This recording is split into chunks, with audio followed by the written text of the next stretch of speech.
Se você clicou nesse vídeo aqui porque você acha que você cometeu blasfêmia contra o Espírito Santo, é porque provavelmente você não cometeu. E nesse vídeo aqui eu quero te explicar de uma vez por todas o que é essa blasfêmia contra o Espírito Santo, esse pecado sem perdão que Jesus falou. Para entender isso, a gente precisa entender o contexto de Mateus 12, que é o texto onde aparece Jesus falando sobre a blasfêmia contra o Espírito Santo. O contexto é que Jesus estava curando um homem que era endemoniado. E por ser endemoniado, esse homem não conseguia nem falar e nem ver. E o texto fala que Jesus curou ele. E as pessoas que estavam à volta de Jesus ali começaram a se maravilhar e começaram a se perguntar: será que não é esse o Messias? Será que não é esse o filho de Davi prometido?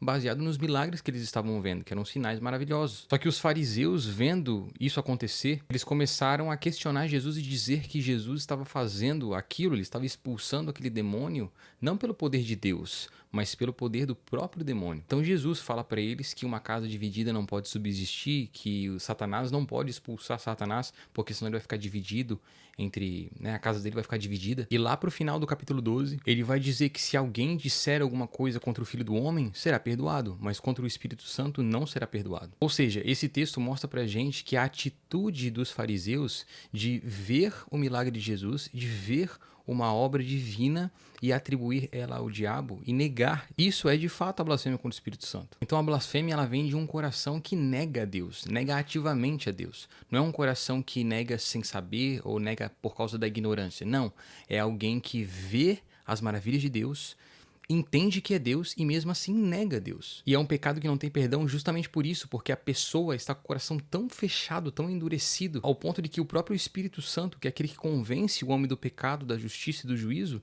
não pode convencê-lo. E era isso que estava acontecendo com os fariseus. E é por isso que Jesus vai dizer que o pecado da blasfêmia não tem perdão, porque vem de alguém que não quer se arrepender, que não tem arrependimento porque o coração está endurecido. Eu vou mostrar outro exemplo de blasfêmia para vocês na Bíblia. Quando a gente pega a figura do anticristo, por exemplo, é uma figura que é um blasfemo, porque ele reconhece o poder de Deus, sabe quem é Deus e ele se opõe a Deus.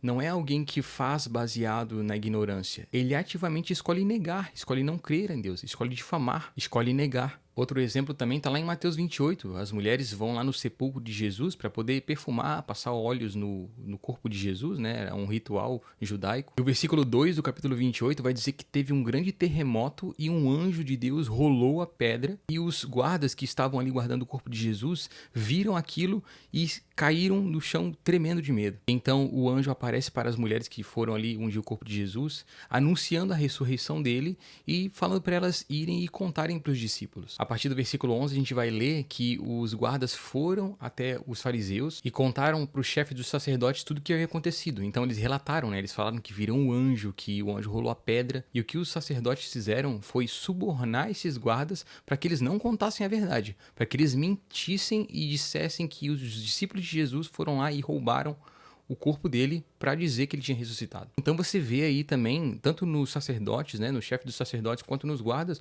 um coração blasfemo, um coração que negou ativamente uma obra de Deus. Eles viram e resolveram não crer, resolveram negar. Esse coração já está endurecido. Esse coração não tem como se arrepender. Então o pecado da blasfêmia não é uma coisa que a gente comete sem querer.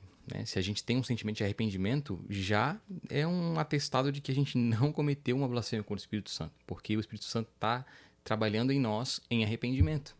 Logo, a gente não blasfemou, a gente não está com o nosso coração fechado para ele. Uma vez que é o próprio Espírito Santo que nos convence, como eu já falei, do pecado. Então, se ele está nos convencendo, nos trazendo para arrependimento, é porque nós não blasfemamos contra ele. É um pecado que não acontece sem querer. É um pecado ativo. As pessoas que blasfemam contra o Espírito Santo são pessoas que negam ativamente a Deus. Aquilo que a Escritura diz, que os homens são indesculpáveis porque veem a ordem criada, a complexidade das coisas que Deus criou e mesmo assim resolvem não crer nele. Eu espero que você tenha entendido o que é blasfêmia contra o Espírito Santo e fique tranquilo que se você está arrependido e está com sentimento de arrependimento, é porque o Espírito Santo está trabalhando no teu coração, tá bom? Então compartilhe esse vídeo com um amigo que precisa ouvir essa mensagem, que precisa saber disso e não esquece de se inscrever no canal aqui para receber vídeos futuros. Deus abençoe e até o próximo vídeo.